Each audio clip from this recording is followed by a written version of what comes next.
നമസ്കാരം. പ്രധാന വാർത്തകൾ. മുൻ MLA മകന് ആശ്രിത നിയമനമില്ല. ഹർജി തള്ളി സുപ്രീം കോടതി. ചെങ്ങന്നൂർ മുൻ MLA KK രാമചന്ദ്രൻ നായരുടെ മകൻ R പ്രശാന്തിന്റെ ആശ്രിത നിയമനം റദ്ദാക്കിയതിനെതിരെ ഹർജി സുപ്രീം കോടതി തള്ളി. ചീഫ് ജസ്റ്റിസ് അധ്യക്ഷനായ ബെഞ്ചാണ് ഹർജി തള്ളിയത്. നിയമനം നേരത്തെ ഹൈക്കോടതി റദ്ദാക്കിയിരുന്നു. ഇത് ചോദ്യം ചെയ്ത് സംസ്ഥാന സർക്കാർ നൽകിയ അപ്പീലാണ് സുപ്രീം കോടതി തള്ളിയത്.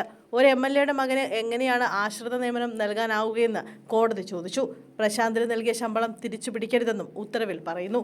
2018 മന്ത്രിസഭാ തീരുമാനപ്രകാരമായിരുന്നു R പ്രശാന്തിന് ജോലി നൽകിയത്. പൊതുമരാമത്ത് വകുപ്പിൽ അസിസ്റ്റന്റ് എഞ്ചിനീയറായിട്ടായിരുന്നു നിയമനം. പാറക്കുളത്തിൽ കുളിക്കാനിറങ്ങി 16-കാരൻ മുങ്ങി മരിച്ചു. കൂട്ടുകാരനോടൊപ്പം കുളിക്കാനിറങ്ങിയ വിദ്യാർത്ഥി മുങ്ങി മരിച്ചു.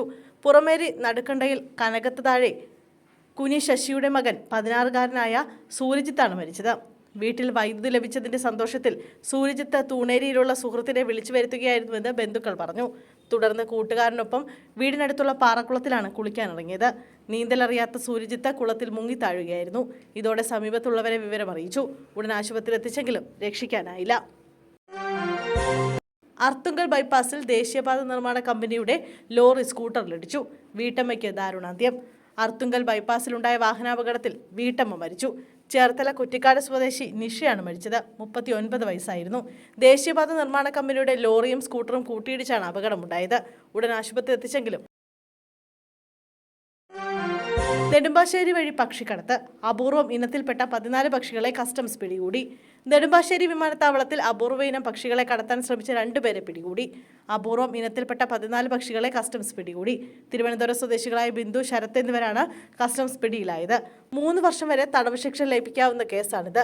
പ്രതികളെ ചോദ്യം ചെയ്ത കസ്റ്റംസിനോട് പക്ഷികളെ ചിലർക്ക് കൈമാറാനായി മറ്റു ചിലർ തങ്ങളെ ഏൽപ്പിച്ചതാണ് എന്നാണ് ഇവർ പറഞ്ഞത്. 75,000 രൂപയാണ് ഇവർക്ക് പ്രതിഫലം പറഞ്ഞിരുന്നത്.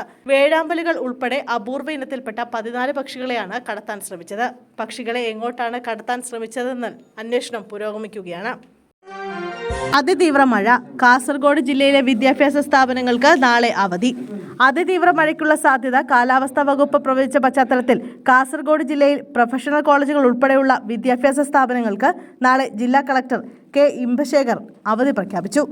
ട്യൂഷൻ സെന്ററുകൾ, അംഗനവാടികൾ, മദ്രസകൾ എന്നിവയ്ക്കും അവധി ബാധകമാണ്. മോഡൽ റെസിഡൻഷ്യൽ സ്കൂളുകൾക്ക് അവധി ബാധകമല്ല.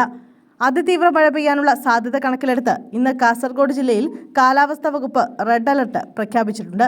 നാളെ ഓറഞ്ച് മുന്നറിയിപ്പാണ് നൽകിയിരിക്കുന്നത്.